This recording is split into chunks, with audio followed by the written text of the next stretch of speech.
Hey there. Imagine violet twilight pouring across the broken stones of ancient Rome, the city's heart stilled to almost a whisper as old secrets crease the horizon. Listen for a moment. The gentle sigh of wind drifting through half-shadowed corridors. The mosaics beneath your feet blazed in the last streaks of dusk. Every sound hushed yet strangely alive. Tonight, the walls do not merely remember. They keep their riddles sealed. And somewhere in the maze of marble and memory, a single unanswered question glimmers in the shadows. In the depths of these ruins, what truth has the empire desperately hidden from its own future? If you enjoy unraveling mysteries in this soothing, candlelit setting, feel free to like and subscribe. Pull a blanket close, dim the lights, and let's create our own quiet gathering spot right here. One where nightfall means another journey begins. Share where you're watching from and what time it is. In every time zone, someone else lets the day slip and listens for what once was. Twilight lays its violet hush across Rome's sprawling heart, as a lone historian traces lingering footsteps on a deserted mosaic floor. Wind stirs dust along a colonnade. The ancient city exhales. Centuries of Roman mysteries echo in the fading light. Marble pillars throw elongated shadows across cobblestone, and the torchlit alleys yawn into unknowable depths. Here, power moved in whispers, secrets slipped between stone, and every ruined arch hints at riddles time forgot. The journey ahead will slip through these cracks, seeking the hidden pulse beneath downtime's veneer. In imperial Rome, what is buried endures. Every question, every secret, a stone in the labyrinth awaiting discovery. The camera glides slowly past the crumbling facade of a long abandoned forum. Each step is cushioned by the hush of centuries, the scent of dust thick on the air. The historian lets a hand brush over the smooth, time-worn face of a pillar. Suddenly, the ghost of a conversation flits past, the echo of a senator's voice intertwining with the sibilant wind. Some claim that Rome was a city built on open spectacle. Yet here, in the deepening shadows, it is the unseen, the conspiracies, the hushed confidences, the cryptic symbols etched low along the marble, that clutch at the imagination and refuse to let go. As the moon rises behind shattered rooftops, torchlight flickers over intricate mosaics, tiny pieces of colored stone fitted together with obsessive, almost feverish intent. It is easy to imagine the city's great minds gathered here centuries ago, soldiers recounting strange omens, priests reading secrets tangled in bird flight, nervous couriers exchanging coded gestures as they scurry through marble archways. It was not so long ago that these stones trembled with the anticipation of a secret uncovered, the shock of betrayal echoing down an alley. In the empire's labyrinthine corridors, power was silent until the moment it crushed, and fate was a coin spun in perpetual dusk. The historian pauses before a ruined villa, a low chorus of wind and shadows rising around its battered walls. Somewhere inside, bats wheel and chirp in sourceless dark, while the torch's glow dances over a carved stone tablet, inscription nearly vanished by weather and time. It is impossible to tell from the outside what is mere legend, and what perhaps stands on the cusp of some new revelation. The empire was expert at hiding weaknesses and wiping inconvenient truths from the record. Even now, historians debate the nature of conspiracies whispered in the Senate, of vanished generals, of the mysterious deaths that tore through the royal lineage. The torchlight catches on a gilded mosaic, a phoenix soaring into flame, feathers caught in perpetual flight. Was the image a piece of private family devotion, or a secret sign passed between those who conspired behind the throne? Power in Rome moved like the wind, unseen but constantly shifting. Stand too long in any one place, and the air seems charged with the possibility of revelation. It is as if, in the quiet between heartbeats, the city itself yearns to confess at last. The historian's footsteps echo between columns, each stone marked by centuries of vigilance and intrigue. Above, in the indigo tangle of night, clouds move like slow caravans. Somewhere, a dog barks, briefly breaking the spell. Then silence falls again, round and velvety, as the wine poured at ancient feasts. At intervals, the journey peels back a new veil. A crumbled arch reveals frescoes rendered in wild, almost chaotic color, reds and blues undimmed by time, suggesting a code that stretches well beyond what public eyes were meant to see. Blood-red poppies wind their way through green stems at the feet of a goddess whose features have been carefully chipped away. The sharp, acrid tinge of burning oil from a nearby torch drifts through the air, mingling with the dusk, blooming scent of laurel. Patterns in the paintings repeat and overlap in impossible sequences, as if to tell some layered story. Each symbol stands as much as a warning as it is a memory. But here, at the far edge of the old city, suspense thickens. All evidence of the ordinary recedes as the historian's path leads onward, past worn steps, through a row of poplar trees swaying outside ancient city gates, and into a district barely illuminated by the faintest wash of starlight. On quiet nights like these, the silence is not emptiness, but anticipation, as if the empire itself intakes breath before releasing another guarded secret. A foot brushes against loose gravel.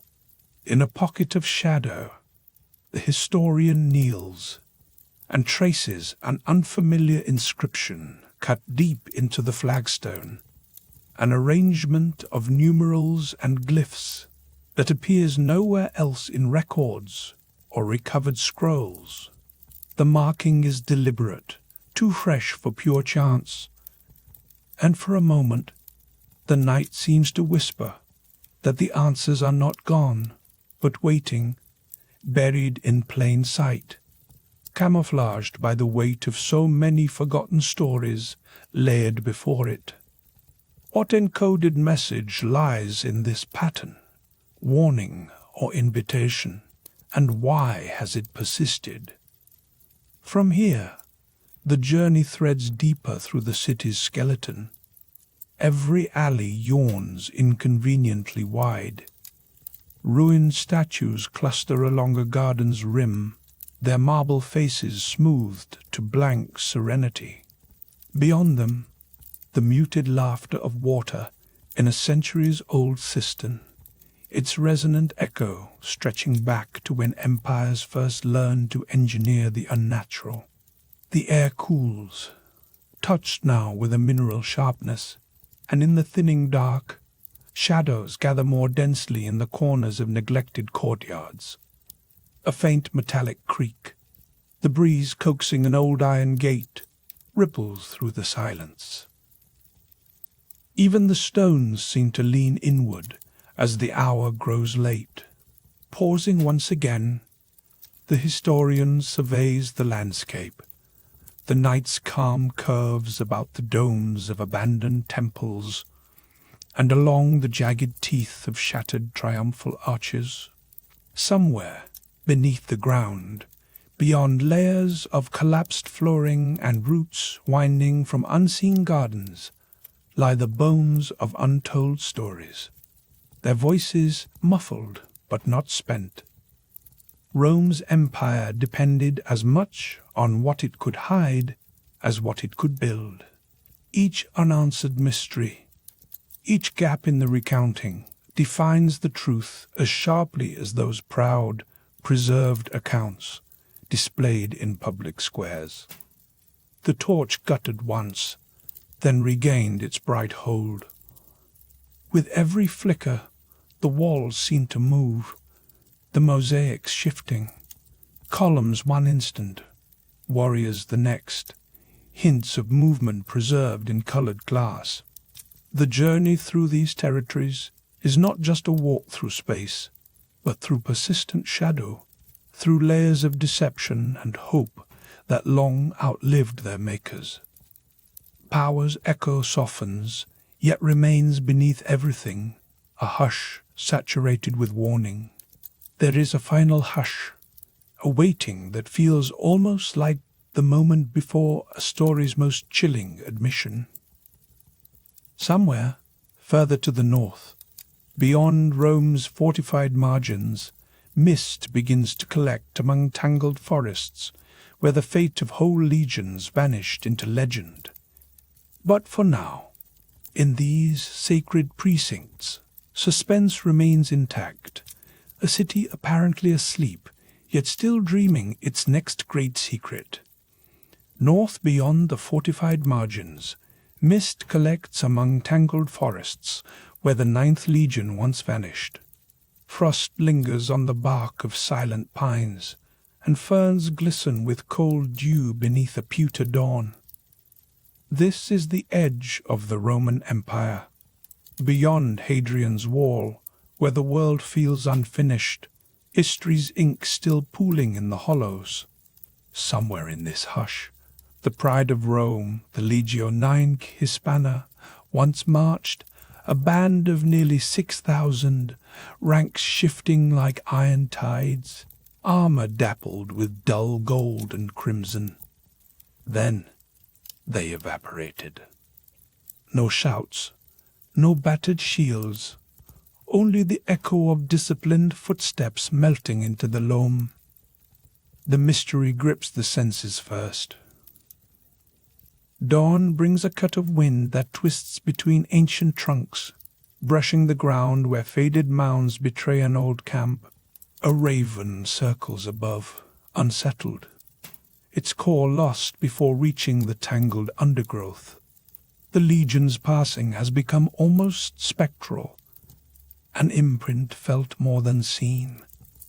For generations, travelers along these forest paths have marked stones with chalk, tracing the edges of something missing, a shape defined by its absence. The further one steps from the Roman roads, the more every snapped twig seems woven with the legion's last moments. Yet the loss was not just soldier and steel. Rome depended on order, calculation, the knowledge that each outpost stood firm.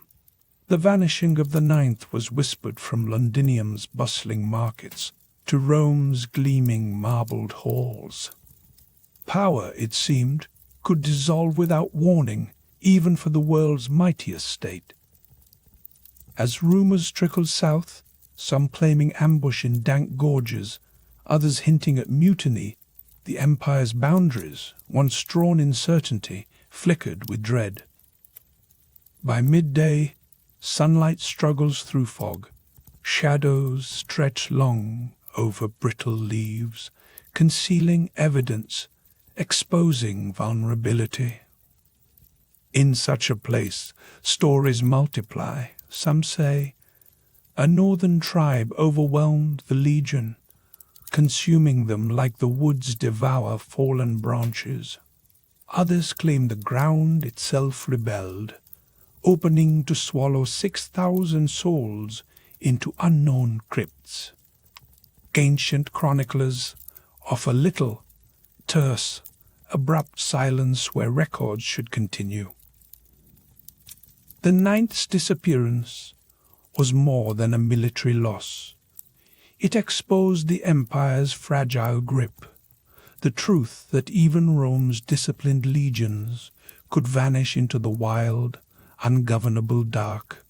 Consider one battered mosaic discovered at the edge of empire, boots locked in formation, battle standards tipped forward, the lines interrupted by a ragged shadow. Some scholars whispered that the image was unfinished, or perhaps the artisan sought to hint at an ending no one could explain. On those long, uncertain frontiers, the power of the Roman name could shrink to a single footfall, muffled by moss, erased with a fresh layer of loam. At intervals, the forest's hush is broken by the whisper of wind over ancient marble, hinting at ruined shrines beyond the trees. The temperature drops, and for a moment, all that remains is the flicker of imagination. A glimpse of red-crested helmets pressed down against a wave of green. The faintest clink of iron carried from a forgotten march. The woods do not care for missing men or the cautionary tales their loss inspired. To locals, wolves were not the only predators, and the empire's roads faded into animal trails and mist. 3 days into tracking by torchlight, Roman scouts might have glimpsed movement in the gloom, a pale face, a sudden scatter of birds, a deep rut in the mud. Few written words survive, but in every account there's a sense of unease. Why did skilled commanders not signal distress? How could an entire cohort lose cohesion so deeply that their memory is fainter than the sound of rain on old tile? In a forgotten corner of an abandoned villa, centuries later, a chipped tile depicts a legionary with no peers beside him, his standard drooping as though bent by unseen hands. Some say it is an artist's lament. Others see prophecy, rendered in clay and pigment. The ninth's loss became a warning inscribed, not in stone, but in communal memory. Every border is perilous, every conquest leaves a seam vulnerable to time and darkness. About halfway through this zone of mystery, the atmosphere thickens. A cloying, chill mist winds up from marshy ground. Whenever the empire's might encountered such resistance, geography became a weapon. The liminal wilds, once considered Rome's next great conquest, now stood as silent witness to the limits of civilization. Each ruined boundary post, strangled with vines, became a marker of something yet unresolved. The missing legion turned these forests, rivers, and hills into a map of unanswered questions. It was said that after the legion's disappearance, veterans would dream of endless foggy marches, the flicker of torchlight through ruins, the same trembling gold that once danced along armored shoulders now reveals only cracks and bramble. In the hush, the empire's boldness seems both grand and brittle.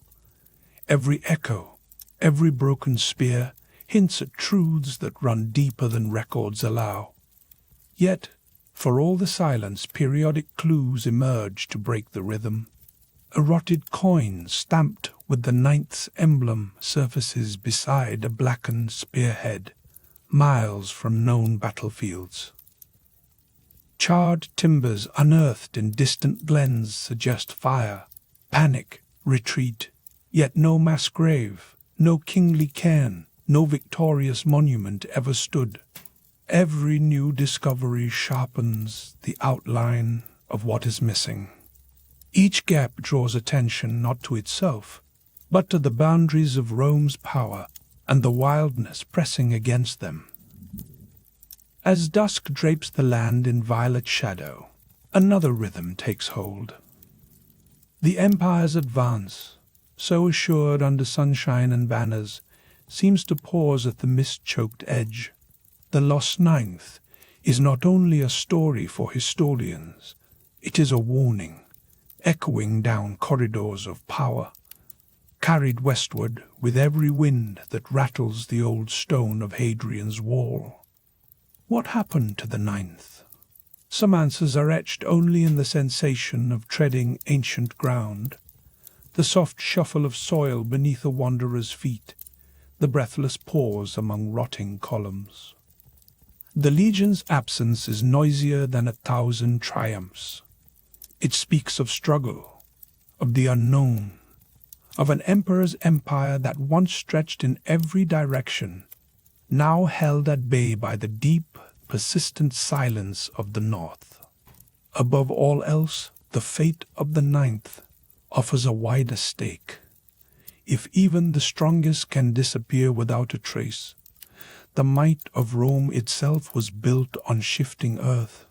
Every unsolved Roman mystery, each sudden vanishing, each cryptic revelation bears not just the vulnerabilities of its men, but the impermanence of order and the endless tension between empire and chaos. And so, as the evening fog thickens, the journey presses onward. At the fringe of another ruin, beneath the dome of a collapsed temple, the flicker of torchlight trembles across the faces of ageless statues, waiting, perhaps, for a secret to break the hush. Beneath the dome of a ruined temple, the night air carries the faintest scent of damp earth mixed with lingering incense, a whisper of ages past winding through shafts of torchlight. Roman faces, rendered eternal in battered marble, gaze out from the gloom, carved brows locked in an expression of silent witness. Here, centuries ago, the Sibylline books rested atop an altar whose chill now seeps into the very bones of the structure. These sacred volumes, shrouded in mystique, were once believed to hold the fate of an entire empire in their vellum pages. As the flames of torches flicker, casting restless shadows, one can almost hear the echoes of ancient prayers and the rustle of silk robes as priests bowed in reverence before secrets too heavy for common knowledge. On a night that seemed swallowed by the maw of uncertainty, the books vanished. Those alone in the temple at the hour would later recall a cold that had nothing to do with the stone beneath their feet. A hush so complete it smothered even the distant laughter from nearby taverns.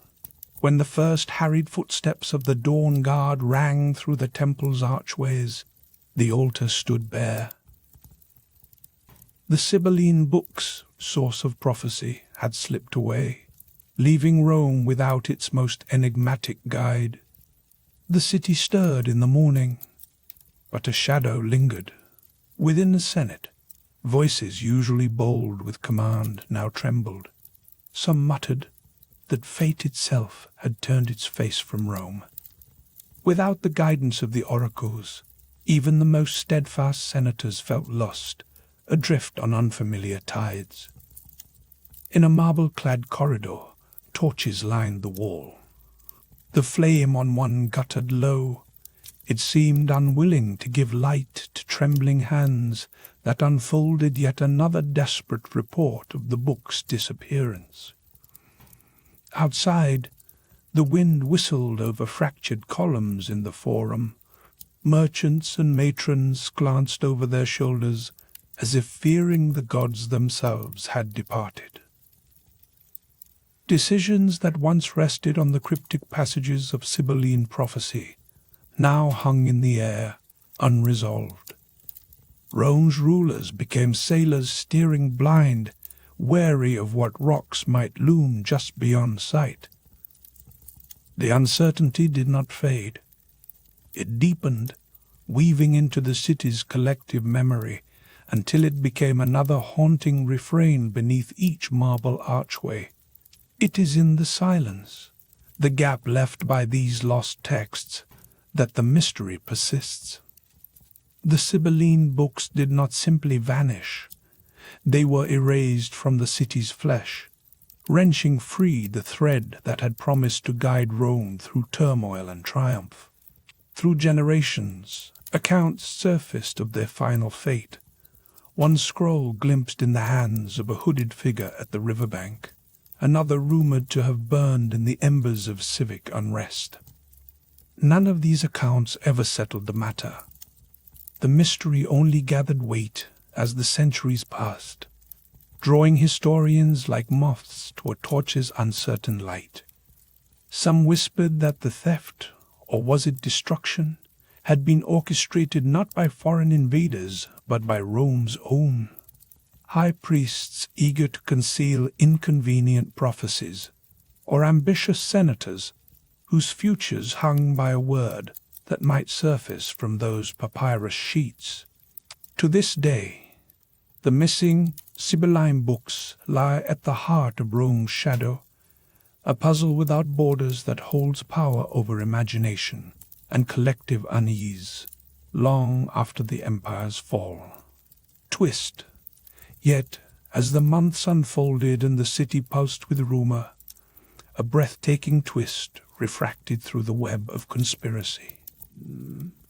One battered ledger, discovered centuries later within the soot-streaked ruins of a patrician villa, described a clandestine Senate debate held late into the night. Candle wax pooled upon the mosaics as wary eyes flicked from colleague to colleague, each man aware that the balance of power could swing on the mere interpretation of lost prophecy. The Sibylline books, it seemed, were more than tools. They were weapons. In the flickering half-light of intrigue, the lines between safeguarding the Republic and seizing its reins blurred, until no one could say where loyalty ended and ambition began. Even now, the wind's murmur over the broken floor tiles almost seems to carry a question. Did these books truly guide Rome? Or did belief in them shape the very choices that changed its destiny? There are moments, crossing the threshold beneath the dome, when one imagines a figure slipping through the shadows, perhaps a priest weighted by secrets, or a thief beholden to greater designs, always just ahead, always vanishing beyond the torchlight's reach. The story of the missing Sibylline books remains incomplete. Each footstep on the mosaic floor, each echo down a deserted colonnade, draws us deeper into mysteries unresolved. The weight of lost knowledge presses into the night, undiminished by centuries. For every answer that slips between stony fingers, new uncertainties rise, hinting that Rome's secrets are more labyrinthine than even its legendary forum. And so, beneath marble eyes, listeners and wanderers alike find themselves poised upon the edge of revelation. Outside the ruined temple, the wind grows sharper, scraping along the silent stones. Deeper in the city, within the confines of a villa's shadowed atrium, the sickly scent of myrrh mingles with tension. Germanicus, Rome's beloved general, lies dying, and yet another thread in the tapestry of imperial mystery stands ready to unravel. A faint shaft of dawn light slants through the high atrium windows, illuminating the pale mosaic tiles laid centuries ago by careful hands.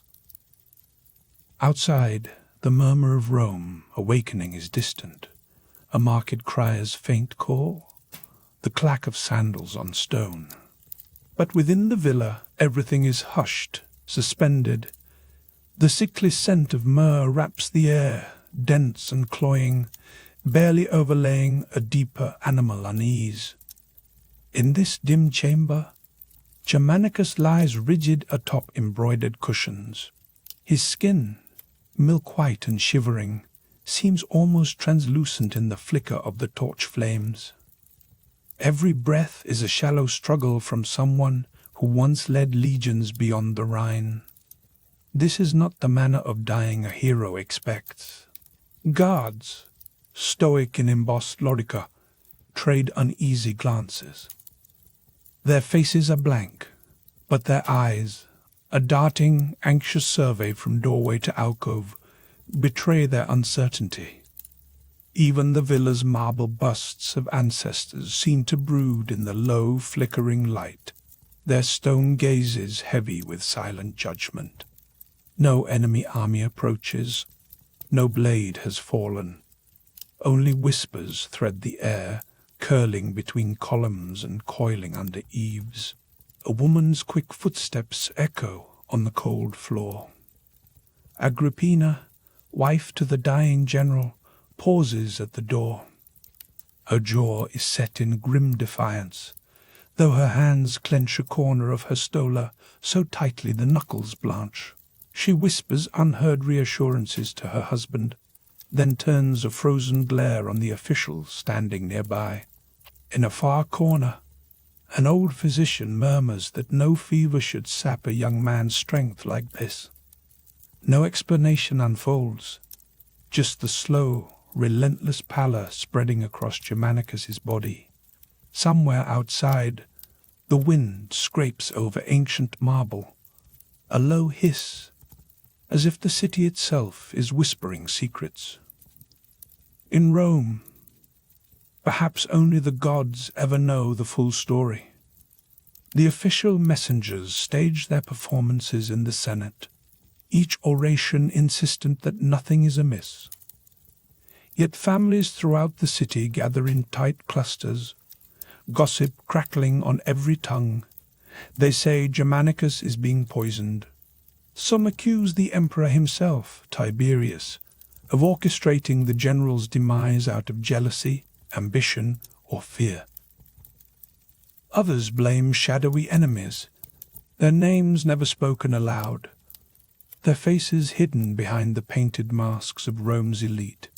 As Germanicus's condition worsens, imperial envoys come and go. Each insists on searching the villa, peering with exaggerated care beneath the couches, around the columns, through the galleries lined with painted frescoes. Yet every sweep uncovers nothing. No bottle, no powder, no hint of foreign poison. Only the uneasy flutter of curtains, the undercurrent of dread, and voices that hush when any new visitor approaches. Here, within this house of subtle splendor, time seems to fracture. One moment, it is a world of feasting and laughter. The next, it vibrates with terror. A bowl of figs sits untouched on a marble-side table, the fruit overripe and threatening to spoil. Farther away, a golden cup catches the dance of firelight, and at its rim an oily sheen lingers, as if some unseen hand may have tampered with a drink meant for a beloved son of Rome. The servant girls shuffle in mutely, their faces drawn with fear. They refill oil lamps, smooth the bedding, and glance at their own reflections in the polished silverware, searching for reassurance or perhaps warning. Every act is loaded with suspicion. Was this cup delivered by a friend or an enemy? Is that look between two guards simply weariness or some sign of complicity? Outside the villa, Rome's citizens grieve loudly. Word of Germanicus's illness races through crowded streets, leaping from wine sellers to moneylenders, from gladiators to old senators. But within the house itself, the silence is absolute, a great heavy pause. like the city is collectively holding its breath. The Empress Livia herself sends her physicians, quiet men in dark tunics who peer and prod, and whisper assuredly of natural causes. Yet even their words cannot dispel the shadow hovering at every threshold. The air grows thick with overlapping vows, political promises, and private prayers. The dying champion's name slips from the lips of hopeful mothers and anxious generals alike. The seeds of unease lodge deep in Rome's heart, their roots impossible to trace. Day blurs into night, torches gutter and smoke, traces of myrrh barely masking the hint of fear. Germanicus's eyes open for a moment, glassy and unseeing, then slide shut. Perhaps even he wonders who among the faces in the lamplight, friends, kin, servants, might be complicit. No evidence ever surfaces. No guilty party revealed. The villa's torches eventually go dark, the scent of myrrh replaced by the dry cold of an empty chamber. History draws its own veil over that silent night, leaving only echoes behind, clipped footsteps, a whispered vow of vengeance from Agrippina, the rising chill of suspicion among Rome's ruling families. The marble floors hold no answers, only the scuff marks of hasty boots and the faint stain of spilled wine. But the consequences ripple far beyond these quiet halls. In the months following Germanicus's death, the mood in Rome shifts. Temples see more offerings, augurs repeat their divinations with anxious urgency. Senate debates grow sharper, laced with accusations that never name their targets aloud. In every dimly lit tavern, in every crumbling forum, someone whispers the same terrible rumor. If even the empire's brightest general can fall unseen, killed not by enemy spear, but by invisible hands, then who is truly safe? Germanicus is remembered in public mourning. Processions wind through the clogged streets, punctuated by the stutter of drumbeats and the faint tinkle of cymbals. Everywhere, citizens grasp for answers. Some vow eternal loyalty to the imperial family. Others look sidelong at statues of Tiberius and wonder what secrets lie behind that blank bronze stare. The city's atmosphere feels changed, charged with a restless, unspent grief. Then, during one uneasy night in the shadow of the Palatine, the pattern of mystery deepens. A single whisper, overheard in a lantern-lit corridor, travels quickly, winding its way from the villa's staff to the fringes of the Senate itself. Perhaps, it says, the truth was buried deliberately, and perhaps the future is being shaped, even now, by hands most people will never see. The villa grows quiet with time. Moss overtakes the fountains, and ivy curls up the chipped columns. Visitors come and go, but the rooms recall only silence and the soft, accusatory slide of sandals on dusty marble. Shadows gather again in the atrium, where a streak of morning sun sometimes picks out faded blood on ancient stone. The only sounds now are the echo of long-ago footsteps and the hush of wind winding between columns. In these spaces between presence and absence, the mystery festers, a wound that refuses to heal, a question that will never be answered. It is here, at this crossroads of suspicion and fate, that the unsolved puzzle of Germanicus's death joins Rome's greatest riddles. Did power itself kill the empire's chosen son, Or was he simply undone by forces beyond understanding? And, more unsettling still, which of Rome's rulers is pulling the strings from behind the marble veils? The sun crests over the 7 hills, casting sharp shadows against the city's battered grandeur. In the distance, the old forum stirs, ancient stones warming under new light. The melancholy hush of the villa lingers, its secrets intact as the journey toward Rome's next enigma beckons. For in the heart of Rome's oldest forum, the air hangs thick with longing. In the depth of Rome's oldest forum, the world moves in eager whispers and furtive glances, even centuries after the empire has crumbled to dust. Here, a humid heaviness lingers, as if the very stones remember what the city has lost. Bleached statuary leans over empty spaces, rain-scarred, their marble eyes fixed on deserted corners where secrets gather like loose fog. Iron gates, now dark with age, stand as silent sentinels before mosaic floors layered with centuries of footprints and forgotten ambitions. The rumor of vanished treasures haunts the forum like the echo of a footfall at dusk. Some call it the Ark, that lost trove said to contain not merely an emperor's ransom in gold, but sacred relics and objects never meant to see sunlight. No one living, or now even dead, seems to agree on what was hidden away. Was it ceremonial plate, enameled weapons, the bones of sacred animals, or dusty papyrus inked with spells and treaties?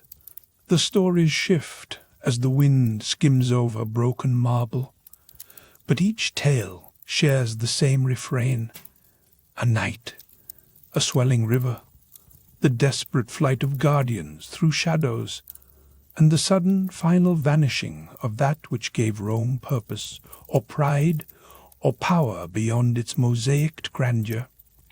Beneath a watchful moon, torchlight once flickered across these stones. Imagine for a moment a breathless group slipping under the arch, cloth damp from the cool night air. They move with knowledge, no hesitancy, yet no certainty. Because within those clutched bundles or heavy satchels might rest the very fate of the city. The ground is cold beneath their feet, a ripple of expectation in each hurried breath. Rome, alive with danger even at its most triumphant, now holds its breath for them, for their cause. Centuries later, every pitted plinth and scorched cornice bears silent witness to that flight. Tourists and local children tread the paths once known, only to conspirators their laughter brief disturbances in the hush. Occasionally, a passerby swears she glimpses the glint of gold beneath a collapsed pillar, or feels a chill in the air distinct from the Roman sun's midday glare.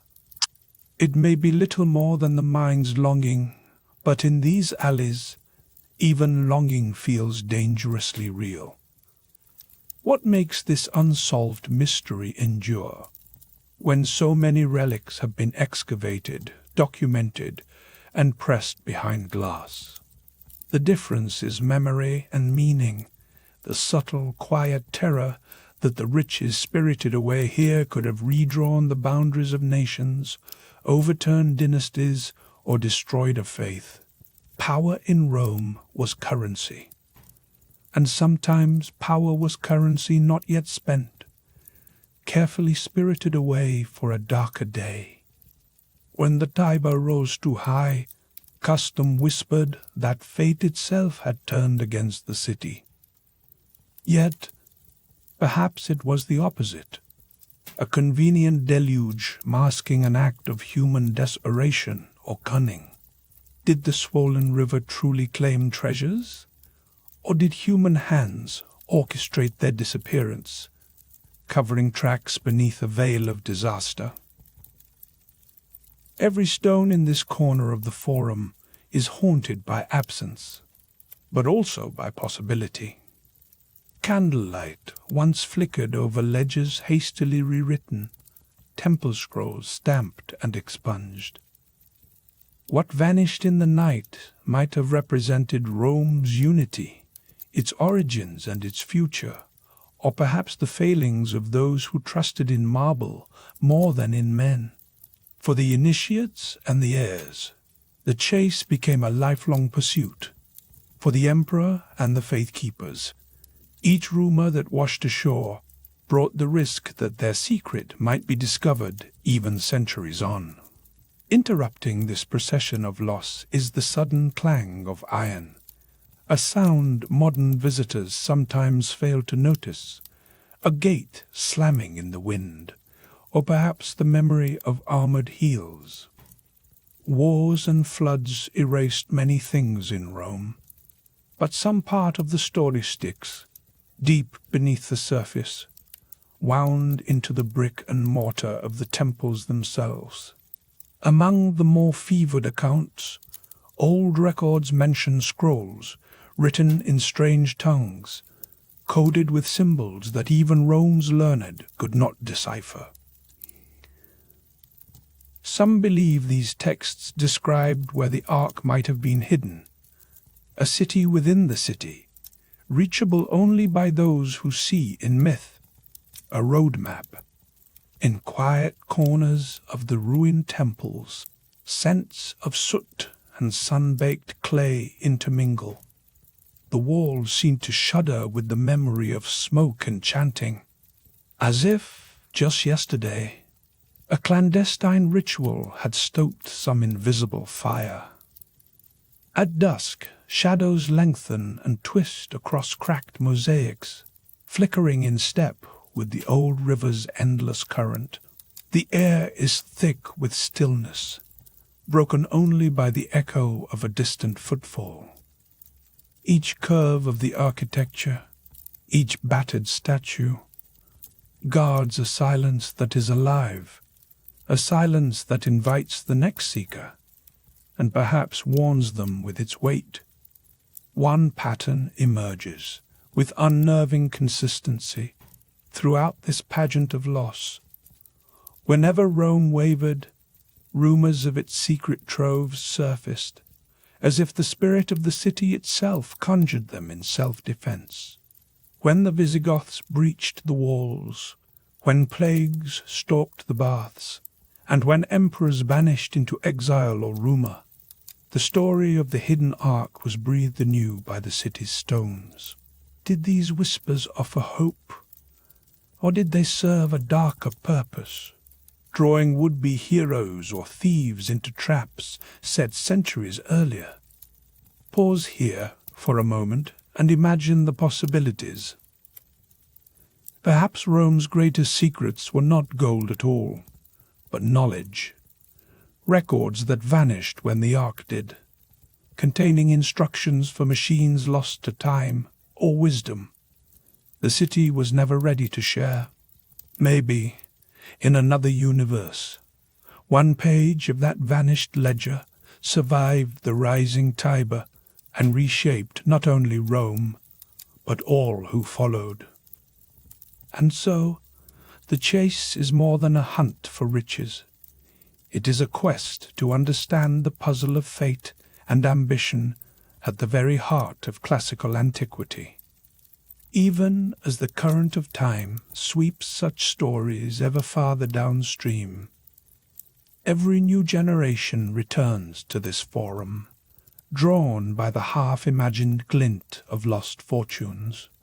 What if these mysteries still shape destinies, quietly steering the aspirations of those who seek power, or immortality, or simply the thrill of uncovering what others tried so hard to erase? Among the winding colonnades, every flicker of torchlight and every whisper of wind over ancient marble offers a new beginning, a hint that the end of one search marks the gateway to the next. Higher still, jagged mountains stand guard over snow-capped silence, promising that the journey into Rome's enigmas has only begun. Higher still, jagged mountains stand guard over snow-capped silence. In these lonely heights, where the land itself seems to rip the sky, the roads of empire fade into little more than memory. A traveler here feels the weight of isolation, wind whispering over listing pines, the ground underfoot frozen and unreliable. The empire's maps stopped somewhere below these peaks, but Roman ambition never did. Reports from decades past tell of entire legions dispatched to pacify or protect, vanishing as quickly as the fog that curls through the passes at dawn. Imagine the shuffle of hobnailed sandals against icy stone, the hiss of breath masked by helmets as thousands marched single file onto a trail that was, for all its planning, more suggestion than certainty. This was no gentle hillside campaign. The air at these altitudes bites. Each exhale ghosts out in plumes that vanish just as easily as the trail behind.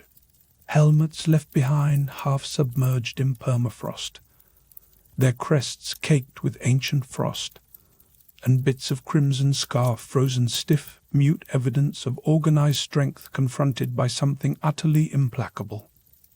No signals would reach the valley towns below. No word would drift down to the officers encamped near the borders, save the stories of shepherds who claimed to have heard mournful horns echoing on nights when the wind grew wild. What could quiet the ceaseless efficiency of Rome so completely? The answer lies somewhere deeper than mere snow or ice, though both played their part. Out here, nature placed a hard, unyielding hand on the shoulder of Roman certainty, and sometimes that pressure crushed even the most iron-willed. In manuscripts copied centuries later, scribes would hint at armies swallowed whole, never a body, only traces. The stones littering a forgotten trail bear scratches not quite erased, marks almost like talons, or the scrape of shields dragged in retreat. At times, in the flicker of torchlight, one could almost imagine a troop huddled against the cold, the silence punctuated by the shuddering clatter of armor, and the guttural prayers of men older than their years. Yet when the dawn came, it lit only emptiness, footprints edged in hoarfrost leading nowhere, and the scattered fragments of equipment too heavy to carry further. Other accounts describe storms that arrived not as gradual threat, but as swift and cunning as a military ambush. Clouds overtook the peaks with alarming speed, turning afternoon to midnight in moments. Snow thickened so fast that men lost sight of those marching. Just a pace ahead, the world became white, merciless, and utterly disorienting. Such weather, far beyond what any campaigner expected, shrouded the fate of an entire legion. The empire's reach had found its limit, not in enemy spears, but in nature's refusal to be commanded. Twist. 200 years after these reported disappearances, travelers still brought back whispers of strange shapes cut into the ice and stone. Some believed the mountains themselves had claimed a tithe, others that something unrecorded had emerged from the swirling snow to collect old debts. Pilgrims lighting torches for the lost say the wind here sometimes carries the sounds of armored men, footsteps, distant shouts, metal striking stone in a rhythm impossible to explain. Yet none would follow those echoes for long, not in a place where history cannot be traced, except in cold shivers skittering up the spine. Touch the pitted surface of a forgotten temple's marble column, and a chill seems to linger beneath the skin, as if the stone has absorbed memories of calamity. The ruins that pepper these high passes show signs of rough shelters, fallen beams, blackened posts, shreds of oilcloth crusted in ancient rime. Sometimes a wayfarer will come across a mosaic floor revealed by shifting snowpack. There, footsteps echo in an impossible dance and patterns swirl beneath frost, hinting at a civilization determined to leave beauty, even in desolation. The Roman symbol persists, a silent reminder of both ambition and folly. Every century or so, scholars try to piece together the story, hoping some shard of artifact, an inscribed scutum or a buckle with a name, will surface to correct the record. Yet nothing truly clarifies what occurred. Records vanish like breath on the wind, and those who search too long find only more unanswered questions. The empire's best chroniclers, from their candlelit studies in Rome itself, admitted defeat when it came to these cursed mountains, writing only of disappearances on the borders and unreturning cohorts.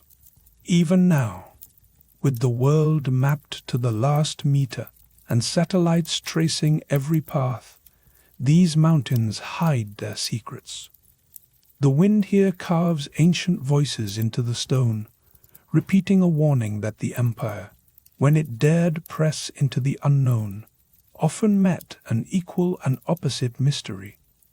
The limitation was not Roman will, nor even Roman arms, but the cold calculus of a world unwilling to be subdued. Twist. And within that cold silence, there are moments the living can almost feel an audience. From behind a split granite outcrop, or within the shadow under a ruined arch, time folds in upon itself. The clatter of modern boots mingles with imagined phalanx marches.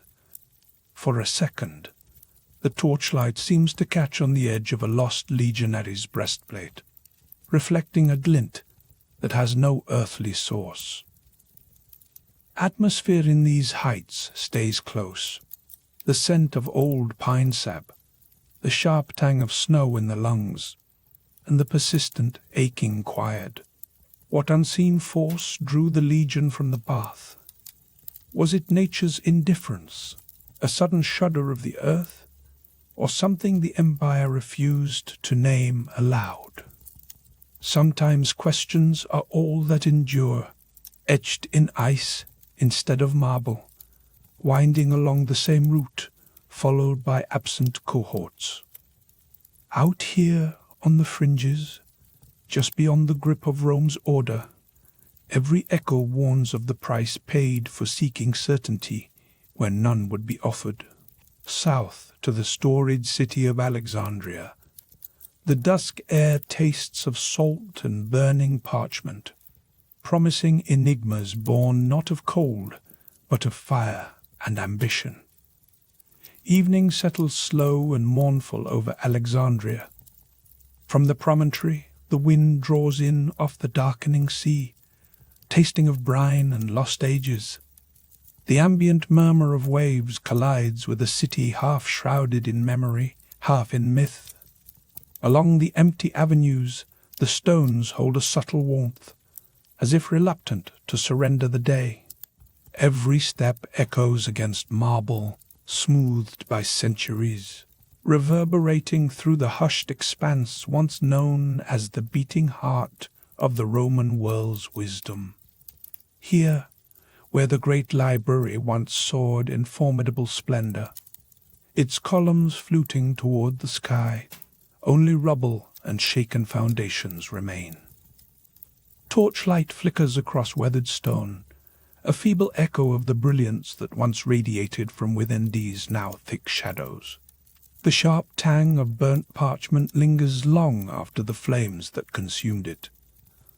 Imagine the trembling hands of scholars, clutching more than scrolls, clasping the final threads of knowledge before the smoke claimed their secrets for the ages. The air is heavy, not just with salt and cinders, but with the mute question, what vanished into the night when the world's grandest collection of human understanding turned to ash? Even centuries later, the loss radiates a chill. It's more than absence. It's a gap in the world's memory. Ancient footsteps are swallowed by silence where once the halls thrummed with dialogue in dozens of tongues. Roman officials, Greek philosophers, scribes from distant lands, they gathered here, driven by a shared hunger for the infinite. Their ambitions traversed mathematics, astronomy, lost epics and treatises. Only ghosts walk here now, their discoveries reduced to smoke trails. Some say Aristotle's lost plays, others hint at early machines, philosophies yet unnamed. But what precisely burned, and how much vanished with it? The unknown swirls in the same night wind that rustles the papyrus reeds along the moonlit harbour. In those hours after the conflagration, shadows moved with unusual intent, not merely survivors, but shapes that seemed almost to merge with the darkness. Scholars who melted away from the gathering crowds, bearing with them more than memories. Legends say not all the library's treasure perished. Some scrolls, some codices, slipped away under cloaks and through alleyways that ran unseen beneath the palatial facades.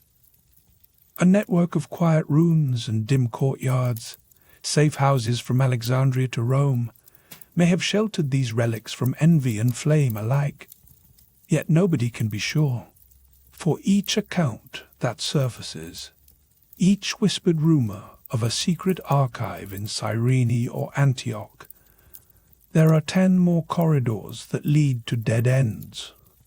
What makes the mystery of Alexandria's library endure is not just the scale of its loss, but the scarcity of answers.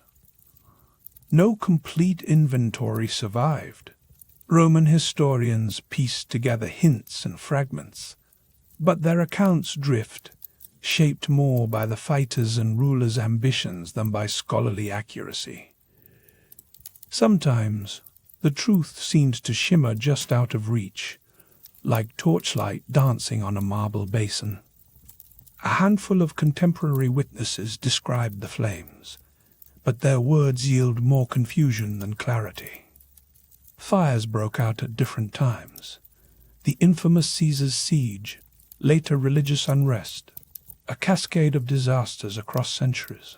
Was it truly a single night of all-consuming destruction?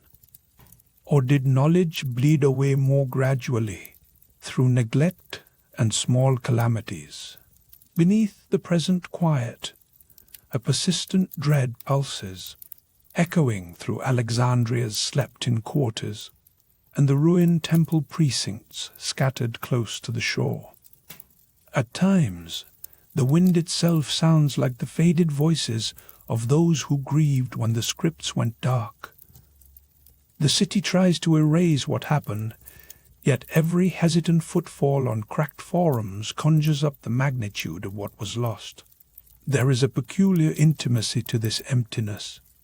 It resonates not only in Alexandria, but across the breadth of Roman domains, wherever learning was revered and feared. Like a city-wide phantom limb, the absence aches in places where knowledge once shaped empires. Around the remains of the Serapeum, as dusk presses toward true night, the air cools and the salt tang grows sharper. Mosaics crumble in shaded courtyards, their colored stones glazed by dew and time. The silence is neither peaceful nor benign. It contains the clamor of vanished arguments, the scratch of styluses dragged across wax, the gentle laughter of those certain that civilization would endure. Now, all that persists are fragments, a fallen inscription here, the faint roadbed where countless scholars journeyed home with new thoughts ablaze in their minds. Then, a pattern interrupt, on nights when the wind comes low and slow around the city's edges, locals mutter about the sudden disappearances that followed the library's demise. Dozens of scholars who, by all accounts, should have returned to imperial circles, seem to step beyond the world's curtain. Their correspondences ended abruptly. Their theories faded into rumor. Some believe these vanished intellects spirited away their most dangerous findings, joining secretive circles devoted to preserving fragments of forbidden knowledge. Others argue they were silenced by Rome's growing unease with ideas that could challenge imperial authority. If true, then the mystery is not only about lost parchment, but lost lives, lost minds. Who and what did the Romans fear most as the embers cooled around the library's bones? All the while, Alexandria's people learned to adapt their steps, as if wary of disturbing the dormant past beneath their feet. At first light, fishermen descend from the old city walls, nets gathering the silver pulse of the Mediterranean, while children play along verdant mosaics that mark what was once a scholar's path to greatness. The rhythm of life covers over the scar, but every now and then the hush thickens, a reminder that loss has its own echo, deep and insistent. Was it envy, chance, or dread that truly consigned so much Roman knowledge to oblivion in this port city's crucial hours? Flickers of certainty appear and vanish, like the last embers of a dying torch. The truth slips sideways, eluding grasp. One can almost feel the weight of unread books pressing against the night air, their silent yearning to be known. Yet the story remains unfinished. Alexandria's alleys curl onward, beckoning deeper into mystery. A city, a civilization, and an empire flickering between memory and smoke-stained legend. Already on the mind's horizon, another enigma emerges. As the sea breeze gathers strength, it carries with it the hush of a different Roman marvel, the Bay of Naples, where dawn glimmers over waters that guard the hidden skeleton of a city claimed not by sword, but by the persistent, relentless tide. Nearing the Bay of Naples, morning comes thin and pale, spreading across waters that hold their secrets beneath a stirring, uneasy hush. From the low cliffs, a ghostly mist hugs the coastline, softening the outlines of cypress trees and broken marbles. Below, on the submerged edge of Italy's boot, Baiae sleeps beneath a slow tide, its drowned avenues hidden just out of reach, yet present as a persistent memory. Gliding over the surface, the water is glassy and unreadable, masking the world below with a seamless, deceptive calm. Somewhere lost under those gentle waves, ancient mosaic corridors reflect threads of sunlight that rarely reach their full, brilliant hue. Every ripple draws in more color, yet diffuses it just as quickly, leaving only the faintest suggestion of what lies beneath. Once, this was Rome's pleasure capital, a place where senators, poets, and generals sculpted their indulgences into marble. Baiae was half city, half myth, and entirely devoted to artifice and appetite. Its architecture spiraled outward from the hills, curling toward the water with palatial villas and staterooms designed for feasting, intrigue, and private conversations carried by rumor rather than record. At dawn, as the world stirs awake, the only traces of that lively decadence are the ornate fragments glimpsed below the waves, columns leaning, statues waiting, the delicate tesserae of floors made for dancing without consequence. Divers venture into this sunken labyrinth as if descending into memory itself.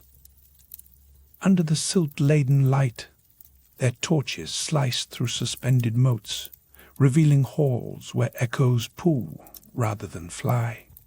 At 40 feet beneath, where the city's grandest rooms now slump and mute, there is a strange weight to the silence. Those who've lingered here often describe an uncanny sense of being observed. The water presses all around, tactile and restless, conjuring an impression that the city is watching, its vanished revelers unwilling to leave entirely. One diver recounts feeling gentle currents brush his arms, as if invisible hands lingered just behind, neither hostile nor welcoming, but marking his presence. On foot, the experience would have been so different. In Baiai's prime, citizens walked mosaic stretches warm with sun, gliding between shaded pools and open courtyards. Even now, you can almost hear the remnants, a whispered laugh, the scrape of a sandal on patterned stone, something innocent or damning, chosen in the flicker of an oil lamp. But the city fell wordlessly, not to barbarians or fire, but to the slow, implacable force of geologic time. The waters rose inch by inch over years and decades, swallowing courtyards, then villas, until the whole metropolis became a secret folded in on itself. Patterned breaks emerge with the ongoing descent. As torches pass over certain rooms, the mosaics seem to shift, not from the diver's current, but the angle of light, as if the scenes beneath the silt have not settled into history. Fish dart between the columns, their scales sending quick, pale flashes through the murk. A garden statue made monstrous by shadow. A banqueting table now. An altar to sea growth.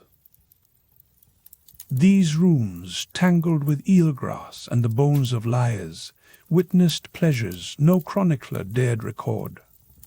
Letters from the era allude to nights when senators wagered fortunes and favors, actors played to masked audiences, and alliances formed with little more than a glance in a steam-filled chamber. By day, philosophers debated in marble courtyards, but by night, the city became ungovernable, its rules set only by appetite. Baiai was a world set apart, a place spoken of in hushed tones, where reputation could be remade or ruined with exquisite speed. Now, the only audience is the interplay of current and stone. On some mornings, when winds shift just right, old fishermen claim they hear voices rise from the deep, laughter smoothed by water, but unbroken. Scientists have mapped and photographed the ruins with sonar, tracing the outlines of once lavish estates, thermal baths, temples, and gathering halls. Yet for all their precision, these images feel like souvenirs from a world that actively resists explanation. No written record accounts for certain elaborate tunnels. Some lead to nowhere, corridors built for reasons lost to both the tides and time. In this chapter of Rome's enigmas, the greatest puzzle is not what Baiai contained, but why it was conceived to exceed all restraint. Was this city a monument to power's pleasures, or something deeper? A wager that Rome could outlast even nature's eventual turn. The difference matters less than the sense that nothing here was meant to last, yet nothing has fully disappeared. The question lingers: how much of Rome's collapse began in cities where boundaries blurred and all desire became possible? Midway through a diver's circuit, the water grows suddenly colder, shocking the skin and turning breath to vapor behind the mask. Past the trembling light, a grand arch looms, a submerged forum, its entrance flanked by toppled gods. Within, statues recline, not by design, but by accident of sediment and shifting earth. Some appear to gaze upward, their marble eyes forever tracing the sun's lost path. Others sink into oblivion, claimed by barnacles, their forms slowly rewritten by centuries of slow, collective forgetting. Here, time folds strangely. A broken amphora sits undisturbed beside a silver salver, as if a feast was interrupted and might resume at any moment. The walls, dense with mineralized algae, absorb every sound except the diver's own heartbeat and the persistent, measured whisper of the sea. Now, another twist emerges as the light shifts. On certain walls, ancient graffiti remains, illicit poems etched with careless hands, snatches of verse, crude drawings, the immortal boast of a drunken night. These fragments, unread by any chronicler, suggest a city not only for the elite, but for the invisible many who served, listened, and sometimes watched from the shadows. Was Baiae shaped by its ruler's desires? Or was it truly alive only in the stories and yearnings of those who moved unseen? The answer drifts beyond reach, sealed by pressure and salt. Every attempt to restore or document the city reveals more questions, elaborate heating systems whose designs remain inexplicable, traces of luxury built upon layers still uncharted by modern science. No two maps of Baiae completely agree. The city, even drowned, resists containment. As the diver surfaces, a whisper of wind threads through crumbling archways above, stirring dust across forgotten mosaic. The echo of footsteps, real or imagined, sets the heart pounding. Baiae's enigma lingers, not only in what remains below, but in the feeling that the revels of centuries past left stains water cannot wash away. Just beyond the reach of the last torch beam, something waits, unresolved. The drowned city keeps its counsel. And up above, daylight is beginning to fade into the marbled halls of another story. Velvet, suspicion, and the shadows of power mixing once more. Daylight falters as it wedges between columns older than memory, the sun's last sigh painting the marbled halls in tarnished gold. Velvet tapestries breathe in the cooling air, their folds catching the torchlight with a sullen, watchful shimmer. Somewhere overhead, footsteps echo in a timeless rhythm, sometimes light, sometimes urgent, as courtiers and servants navigate the labyrinth that is the imperial palace. Here, beneath flaking frescoes that once celebrated eternal Rome, shadows stretch and pool, uneasy with secrets. At the eye of this vortex stands Elagabalus, Rome's most unpredictable emperor, an enigma flickering in the twilight between legend and oblivion. The weight of incense suffocates the air, fusing with perfumes said to be imported at staggering cost from the furthest provinces. With every breath, there is the faint bite of myrrh and crushed petals, a sweetness teetering on the edge of rot. In this peculiar garden of sensation, the emperor courts the night, his silhouette a restless shape framed by silver-plated mirrors. The gods of old and new both seemed to hold their breath, uncertain what to make of this strange soul, at once adorned and alone, feared and strangely pitied. Servants murmur that he prays in languages no Roman understands, his invocations a foreign music winding through halls where only Latin should reign. Stories multiply in Rome as fast as dusk drops along the Tiber. Some say Elagabalus burns sacrifices forbidden by any law, drawing omens from the curling blood and heat. They whisper he shuns the rites of the Senate and honors the sun as a living deity, an affront so profound even stoic marble seems to recoil. Others insist he sees ghosts beneath the marble floors, that he talks to the painted faces on the walls as if they answer back. This palace has always been a theatre of spectacle and intrigue, but under Elagabalus the performance seems perpetual, tilting into madness. The corridors are lined not just with velvet, but with suspicion itself. Power in these halls is as brittle as the old god's patience. On some nights, as thunder prowls the clouds above the city, a faint and eerie chant can be heard trailing from a side chapel, neither fully Roman nor wholly foreign. The sharp scent of spiced wine drifts in from the banqueting rooms, its sweetness clinging to the tongue. Laughter sometimes bursts out, too shrill and too fleeting, echoing down mosaic-floored passageways, where torchlight flickers over faces tense with calculation. No one, it seems, truly knows the man at the center of these rituals, only the legend that grows stronger as the emperor withdraws further into secrecy. A hush settles whenever Elagabalus enters a room, the hush of power and the hush of dread. The consul, the praetorian, the high-born matron, all bow, not just in fealty but in fear of what new spectacle might arrive.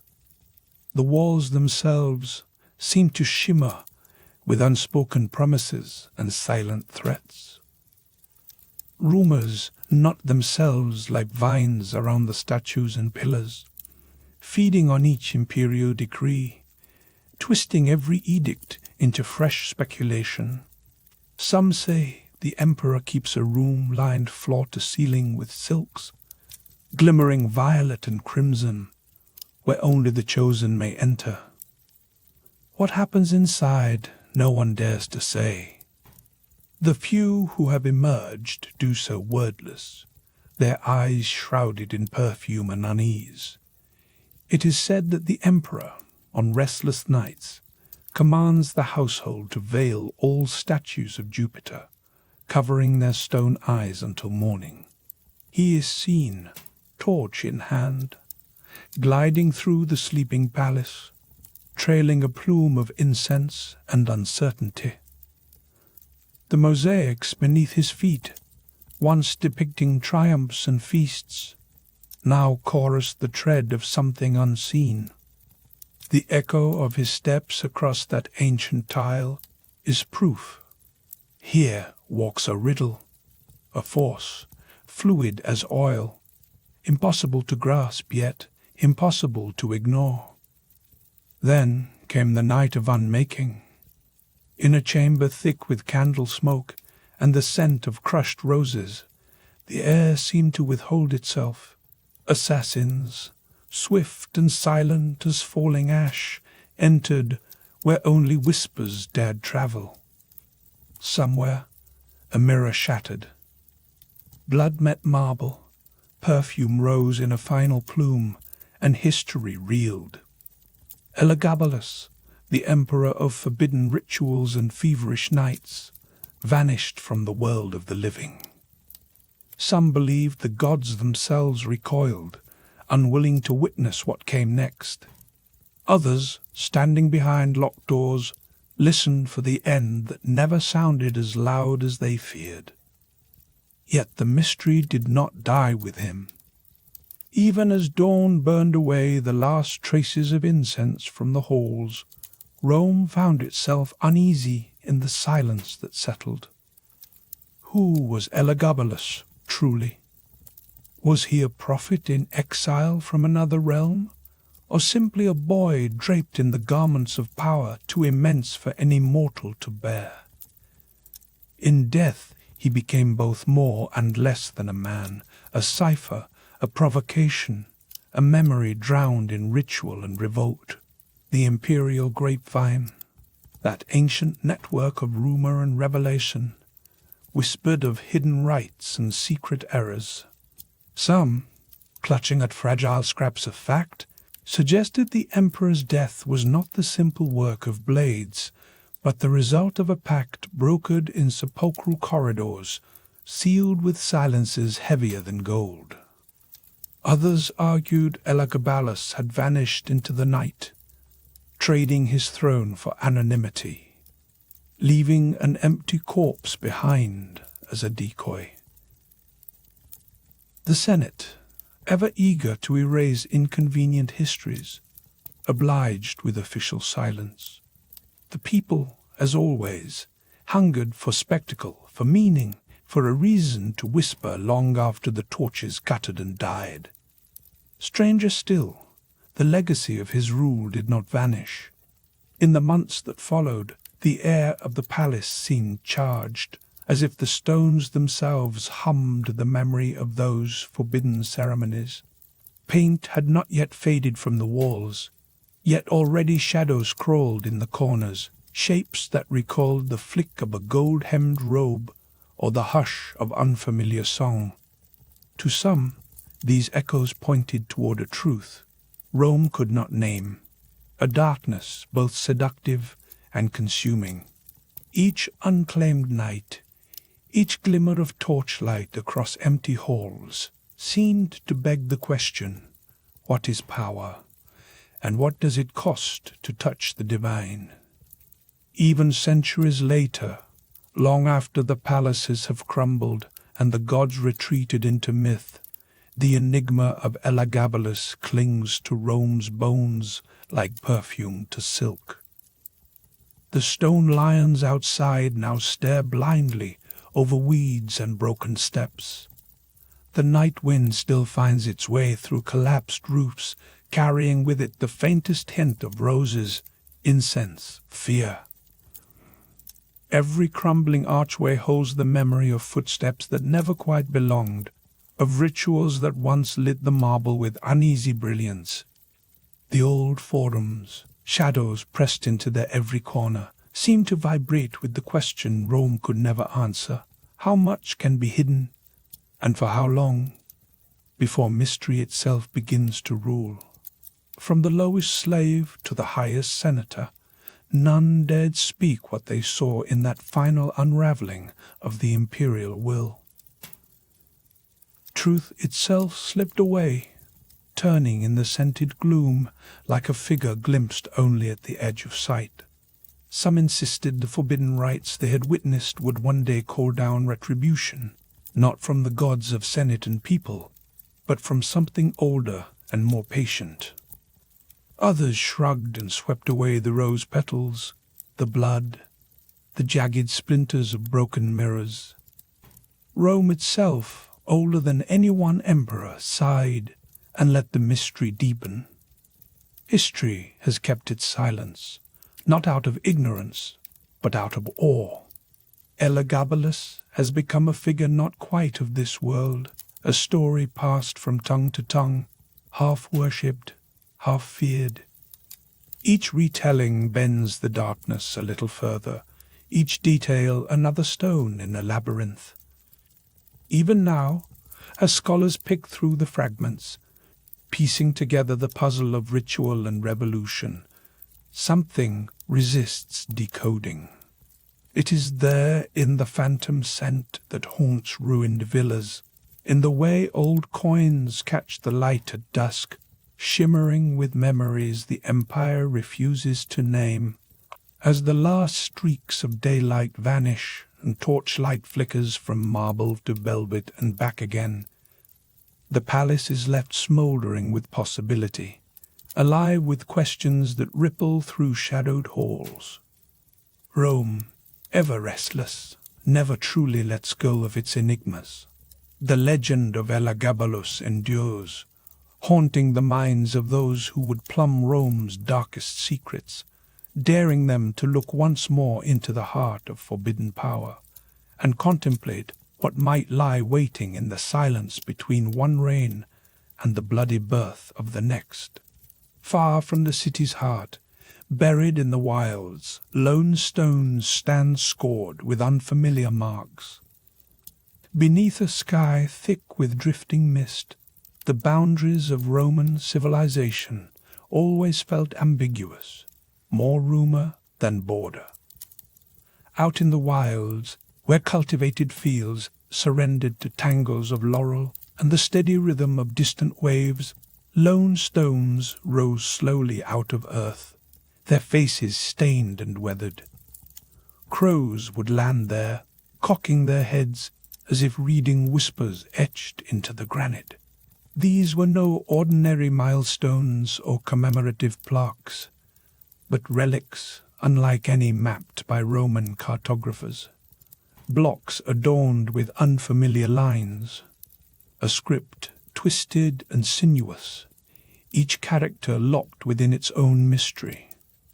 In the shade cast by the crumbling gate near the edge of a forgotten outpost, a scholar knelt, pressing chilled fingers to rough carvings.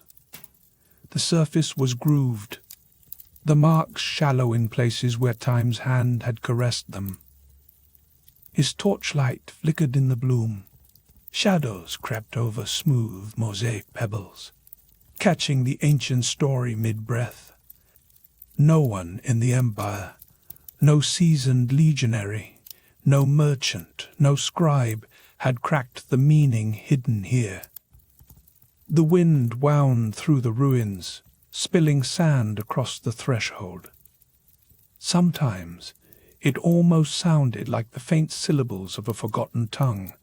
If you listened, really listened, the silence could seem articulate, as though every gust carried an echo of those long-lost voices. Underfoot, shards of tile shifted as boots reawakened runes meant for the living and the dead alike. The scholar, hunched in the threshold, reached up, tracing a spiral inscribed above a lintel, one of dozens. Some were mere geometric riddles. Others resembled birds or horns or the lattice of riverbanks glimpsed from above. But always, the patterns slipped away from sense, as if devised to elude anyone trapped in the present. Every once in a while, archaeologists combed through the fragments, convinced they might spot a thread, a pulse of logic. They photographed the mysterious forms, compare them to known scripts, the swift lines of Latin, the blockier cuts of Etruscan, the intricate knots of earlier alphabets. Yet the comparison only deepens the confusion. These marks resisted every decipherment. Sometimes, scholars debated if the stones held coded warnings, secret symbols of a fringe cult, or if perhaps the empire had entertained visitors from lands unrecorded in their annals. None agreed. Rain would come in soft sheets, tapping against the unyielding stone and pooling at the base, leaching color, blurring lines. But the grooves themselves endured, hollowed deeper by fingertips longing to translate their defiant obscurity. In some districts, the locals spun stories that the stones marked dangerous places, the approaches to cursed woods, haunted springs, or even meeting points for conspirators in the empire's twilight. Others whispered that these writings were protective, fences of signs holding something at bay. or perhaps binding secrets that would unravel if ever spoken aloud. One evening, with dusk, a bruised violet along the horizon, the ruins seemed to shudder as the wind rose. The glow from a low torch danced over a segment of wall. Something new, a pictograph, neither animal nor man, hunched between two spear-like lines. It seemed older than the rest, carved with trembling care. For a brief, breathless moment, the scholar half imagined the pictograph moving, shifting in the flicker. He leaned closer, aware of the hairs rising on his arms. Was this a god now forgotten, or some cautionary spirit, twisted by years into myth? He stepped back, the echo of footsteps ringing against the fallen capitals of columns, a sound sharp, then swallowed by open space. Beyond the broken gateway, the world fell away into scrub and shifting ground, and overhead the dark pressed lower, gathering chill. Still, the stones stood, their silent letters daring him to understand. Throughout the empire, from the Spanish hills to the shadowy heart of Thrace, accounts surfaced of similar stones, always shrouded in superstition. Some linked these artifacts to ancient orders, others to renegade mystics driven far from Rome's laws and lights. Excavators exchanged tales of a code meant to be broken only in the event of disaster, a last, desperate measure written against fate. Whether record or riddle, each stone gnawed at the imagination. What drove someone to conceal meaning so purposefully? Roughly 4 hours east of Rome, along the silent boundary of a lapsed frontier, a traveller paused at a lone pillar etched with a glyph like a coiling river. There, the air tasted of iron. The moss underfoot clung, damp and persistent. For a moment, he could almost believe that the symbol in the stone was speaking to him, the pulse of encoded information moving just beyond comprehension. But as the wind picked up, he blinked, and the voice was gone, replaced by the ordinary night, the steady flick of fireflies, the low call of an owl. At intervals, the mystery drew new seekers. Their torches brightened the contours of the puzzle for an instant, and then faded, as all light does, leaving the question more apparent than any answer. Was Rome's power truly bound in marble and decree, or hidden in these private, persistent messages? What if the secrets the empire guarded most fiercely were those it had already forgotten? A fresh thread is tugged into the narrative. Evidence surfaces that not all the stones share the same language. Some bear marks that swirl and tangle, others keep to crisp, repetitive strokes. Here and there, a handful of historians whisper about a lost tongue, one that predated Roman authority and lingered long after, surviving in cryptic graffiti and the untranslatable records chipped into gravestones. It is as if the empire rides atop an older river of memory, one with currents that refuse to still. In a shadowed villa along the Appian Way, overgrown and sunken now, a team uncovers not just a solitary runestone, but an arrangement, 4 tablets, each facing a different compass point. Their symbols, exposed beneath layers of moss and leaf litter, seem to answer one another, framing an invisible dialogue across the centuries. The air inside the ruins sags with the weight of preservation. A cold wind stirs dust through the empty atrium, and for a heartbeat the torches gutter, as if a door slid open between worlds.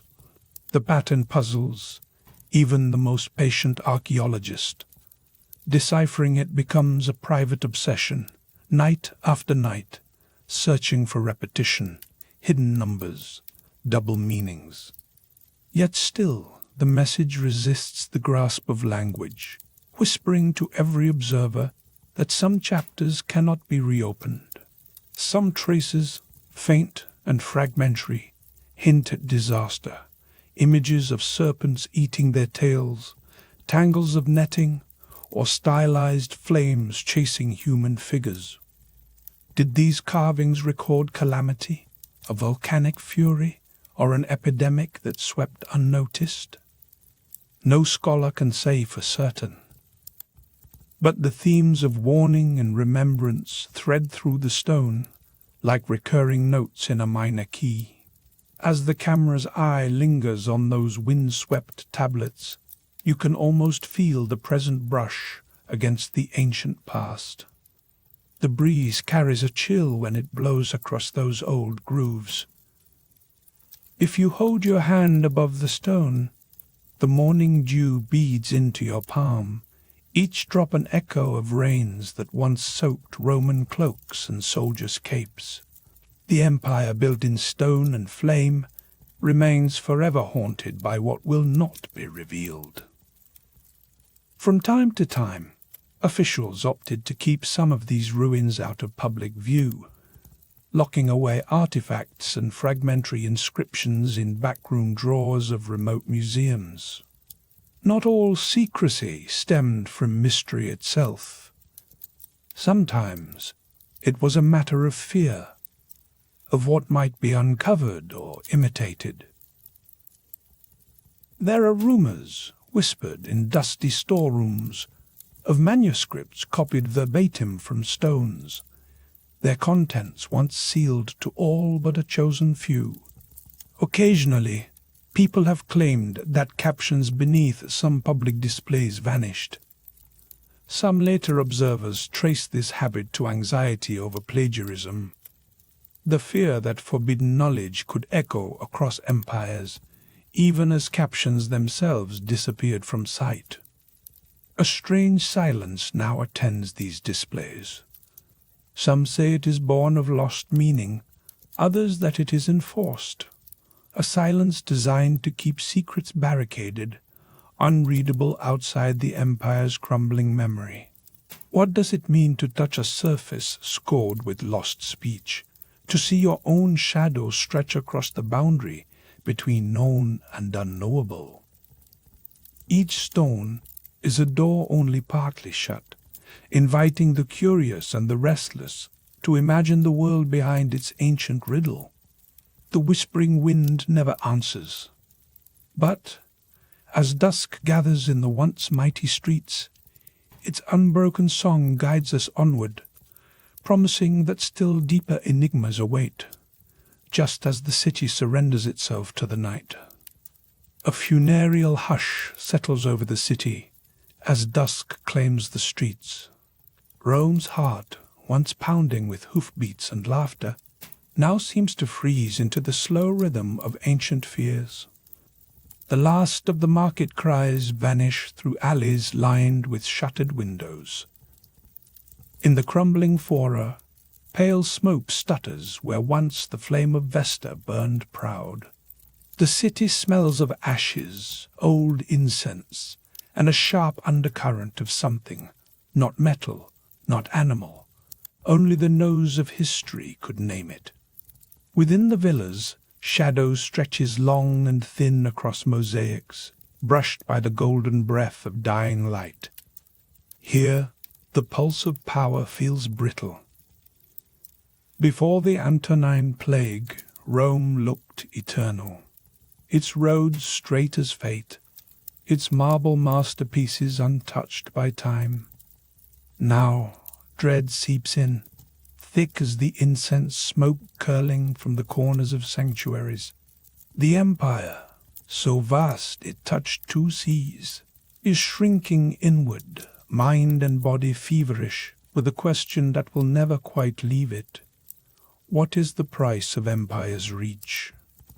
No one knows exactly how it began. Some, huddling close over lamps, whisper of a curse imported across the far deserts. They speak of Parthian winds or sacred relics, of soldiers who returned victorious yet unknowingly carried death in their blood. Others claim the gods have turned their faces away. The truth is more elusive, a thing glimpsed by torchlight, heard in the night's shuddering cough. Each day, the familiar world recedes just a little further. The footsteps of the sick echo through silent atriums, carrying with them the rustle of fate. In the crisp dusk, the Tiber flows black and inexorable. Down by its banks, once the dance of washerwomen and laughter of children, now only the murmur of river and the shiver of reeds remains. On certain evenings, a cold wind stirs up the scent of wet stone and distant pyres. The surface of Rome's waters flickers with reflected torchlight, as if the city is haunted by its own fever dreams. The sensation is unmistakable. Everywhere you go, the air presses in heavier, loaded with an expectation that will never quite be fulfilled. Overshadowing this dread is the puzzle. What unbound force could silence an empire? Was it truly foreign, sweeping beneath desert moons and over mountain sands toward bewildered legions? Or was contagion seeded right here, among forgotten wells or crowded markets, carried in by hands eager for coin or grain? Here science falters, and rumor grows roots in the cracks of certainty. The imperial records, where they survive, offer little more than lists, names, numbers, those lost in quick succession to a fever few understood. Scribes' notes drip with urgent bewilderment. The prayers go unanswered. The fires burn, and yet the shadows only deepen. At the city's edge, the temples loom, columns chipped, their altars littered with offerings and desperate pleas. You feel it as you draw closer, the whisper of wind over ancient marble, the uneven clack of sandals on cracked stone. Statues appear ghostly in the half-light, eyes carved to witness sufferings and secrets alike. Here priests gather as shadows lengthen, burning herbs until the scent scalds the night. Somewhere, a girl's voice rises in wailing song, neither full lament nor quiet prayer. Mourning and uncertainty breed together in the darkness. A deliberate twist of fate sweeps through the forums, once the beating civic heart of Rome. Instead of political intrigue and oratory, hushed exchanges pass from cloak to cloak. Who has fallen ill? Who has vanished? Yesterday's gods are invoked, but belief floats uncertain in the choking air. The usual tabulae and memorial lists grow longer, inscriptions, gentle and heartbreaking. A city keeping careful count not of victory, but of absence. Then, almost imperceptibly, the winds shift. The scent of rosemary and charred pine drifts from the necropolis beyond the walls.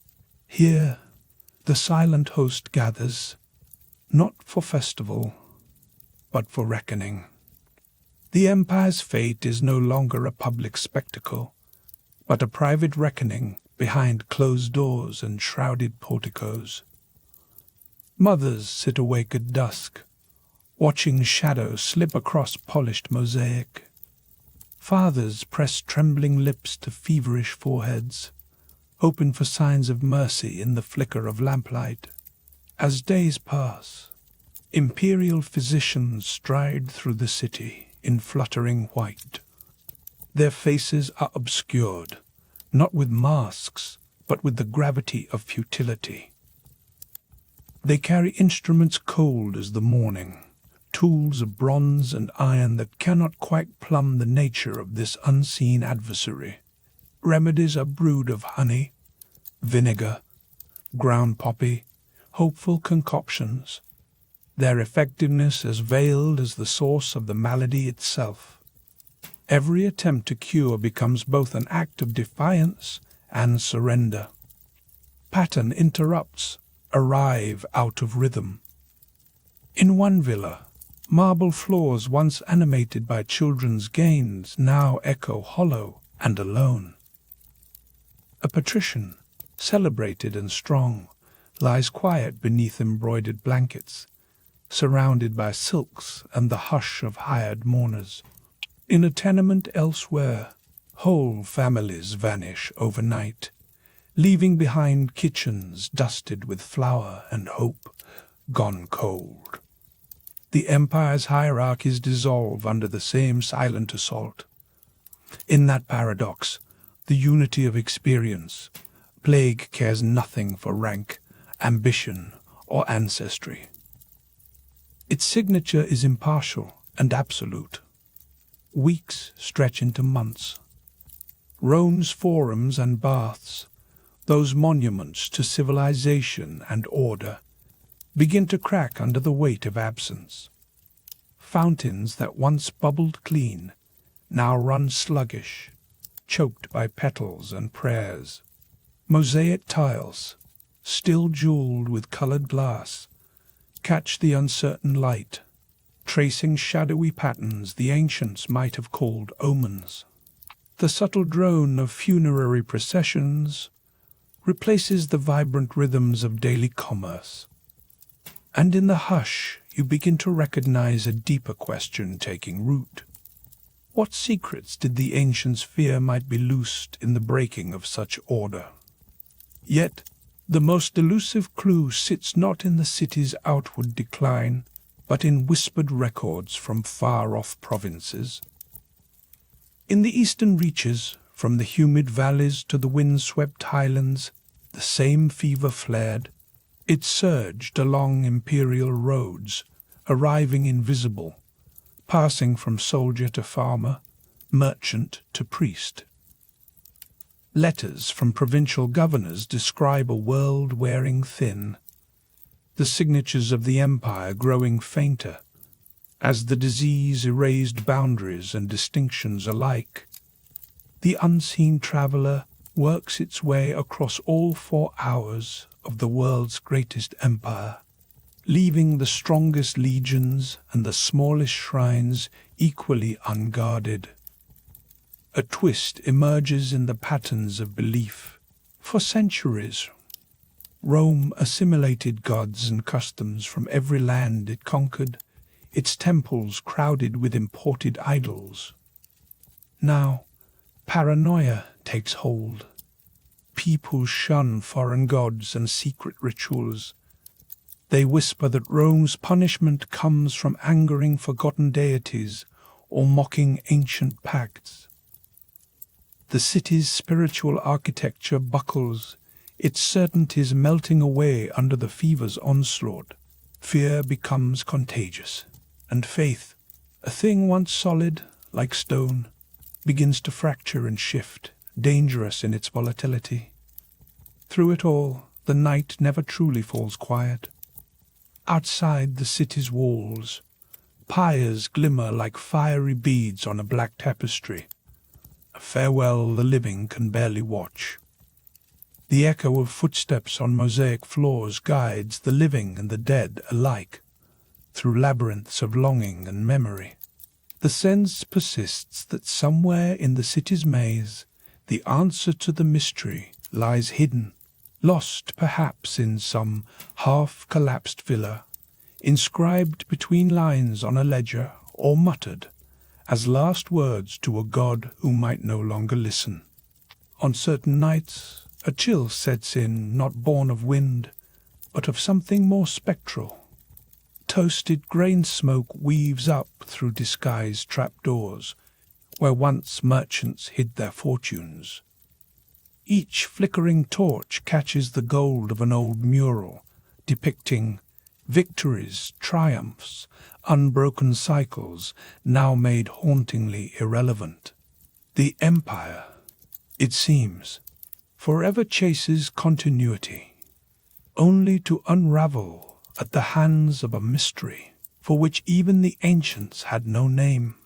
As you linger in the shadowed porticos, you can almost hear it, the whisper of history refusing confinement, the echo in every deserted alley, a warning that the greatest civilizations carry their riddles forward, undiminished, unfinished.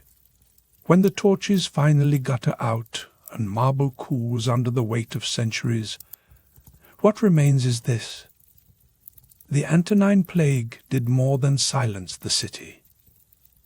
It left a riddle so deep, its answer remains elusive, even as new fires are kindled on old stones.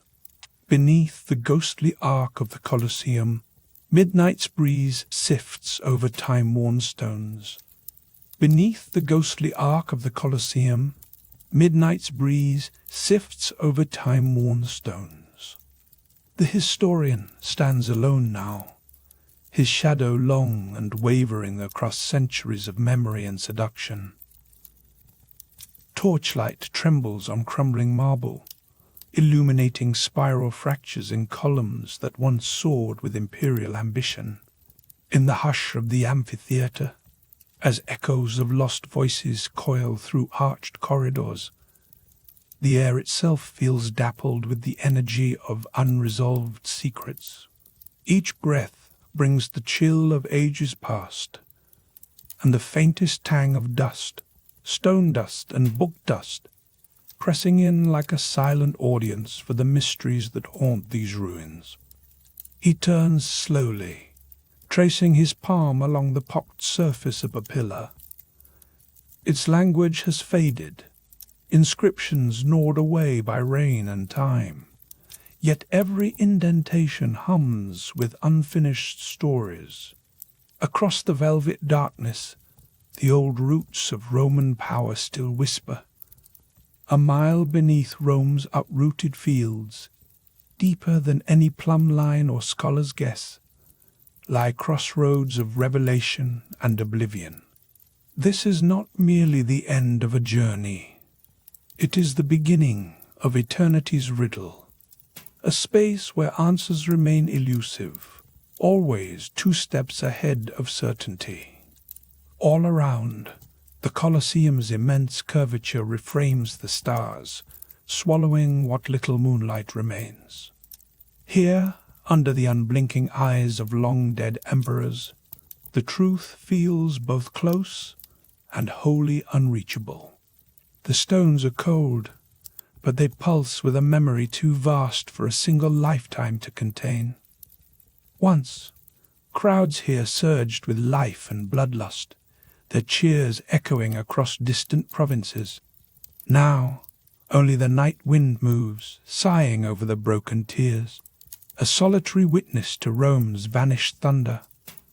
Among the ruins, the historian remembers other enigmas, the silent origins of Rome's first plagues, the sudden disappearances of entire legions far from home, the maps that mark cities no hand ever found again. Each step along the cracked mosaic path is a reminder that the Roman Empire was a master of both spectacle and secrecy. Drowned harbors are lost to the surf, libraries to the blaze and dagger, while secrets of policy, art, and science remain, tantalizing and half-glimpsed through a veil of centuries. He recalls the vanished texts of the Sibylline books, burned and rewritten, then hidden away beyond the Tiber's floodplain. He recalls the lost letters of emperors, Augustus's decrees buried beneath new construction, or the missing memoirs of Agrippina, rumored to tell of plots and poisons but never found.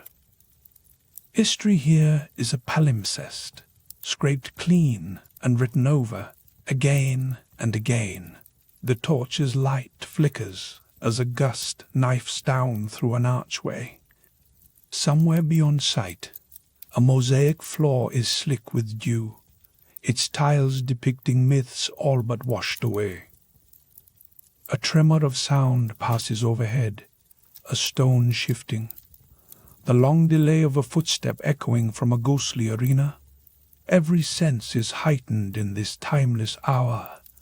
The faint sweetness of crushed laurel drifting from collapsed gardens, the tick of distant water as it leaks beneath the stones, and a chill that settles under the skin, as if Rome itself is sighing out the last of its secrets. At the chapter's appointed interval, a new thread winds through the night. A short distance away, a ruined villa waits, its walls peppered with the graffiti of those who once dwelled, and those who only passed through, their identities scrawled in ciphers. No scholar can fully unlock. The house is shrouded in shadow, every lintel a threshold into lost lives. Here, a fresco shows a banquet scene, but the faces have all been scratched away, as if someone wished to erase even memory itself. The historian moves with deliberate care, pausing before an inscription chipped so thoroughly that only isolated words survive. Sorrow, triumph, gone. The past is a language, incomplete and uncertain, always risking silence before it can be truly known. He listens. Outside the vista of the Colosseum and tangled streets of imperial Rome, another world stirs. The countryside beyond the city, swept by the persistent whisper of wind over empty roads, once loud with carts and soldiers. In places, the ruins give way to fields reclaiming what empire lost. Somewhere, a marble torso lies half hidden in barley, its face weathered and sightless, a mute testimony to Rome's broken legacy. The historian's hand hovers over a shattered altar, its marble slick with centuries of midnight dew. Sometimes, he thinks, the answers the world seeks are not hidden. They are simply lost. The technology of aqueducts and roads was engineered to endure, yet the truths behind so many events, the true story of the Varian disaster, the reason for the abrupt disappearance of the Ninth Legion, the meaning behind cryptic prophecies, remain just beyond the reach of even the most diligent seeker. Every advancement, every artifact of power, is haunted by the void that surrounds it. As the torch burns low, the ruins take on a deeper hush. Somewhere on the periphery, a fragment of melody, perhaps from a flute long buried, seems to quiver on the air. There is beauty in the not knowing, the historian realizes, beauty in allowing a story to remain incomplete. The unsolved Roman mysteries are not empty spaces, but openings, portals through which future minds may yet stumble and discover, again and again, some new glimmer of understanding. At the next cadence, a flicker of movement interrupts the silent tableau. A fox slips across the mosaic tiles, impossibly swift, its eyes agleam in the half-light. It pauses on the threshold, where gladiators once waited for the roar of crowds and higher stakes than any ever recorded. Even nature, it seems, carves its own unpredictable paths around the remnants of empire, weaving present tension into the warp and weft of Roman memory. Gradually, the atmosphere thickens, not just with night and residue of ancient voices, but with resolve. The historian realizes that for every riddle Rome left behind, there is a lesson about the fragility of greatness and the perpetual yearning for meaning. The lost ships, the buried statues, the crumbling scripts, all speak of a civilization that longed to master fate, and yet found itself, time and again, outmatched by time. As dawn's edge creeps into the eastern sky, marble begins to glow faintly, the empire's scars revealed yet softened by the promise of morning. Crickets yield to the wry call of crows. The torch is at last extinguished, replaced by the gentle illumination of a world that is, for a moment, ageless. He steps forward, leaving footprints on the cooled mosaic, the impression already fading. In Rome, every answer is provisional, every mystery a signpost pointing toward the possibility of rediscovery. Across the empire's sweep, from shadowed villas to abandoned forums, drowned harbors to pestilent crypts, the cord of curiosity never quite severs. Instead, it endures, drawn tight as the strings of an old lyre, echoing across generations. The journey between Rome's enigmas might circle endlessly, yet in the act of seeking, a measure of understanding is always won. In the stillness after midnight, with only the whisper of wind over marble and the cautious step of a lone historian, the truth resists capture, but offers reverence. Some riddles close with silence, others with a footstep in the dark. Rome's stones outlast the questions, inviting minds to return, to listen, and to find, if not resolution, then the wonder that arises each time we ask, what is left behind when empires fall? And with that final reflection, the historian lets the torch gutter out and walks into the slow, radiant awakening of Rome, moved, haunted, changed, and quietly grateful to have wandered among the mysteries that, even now, refuse to sleep.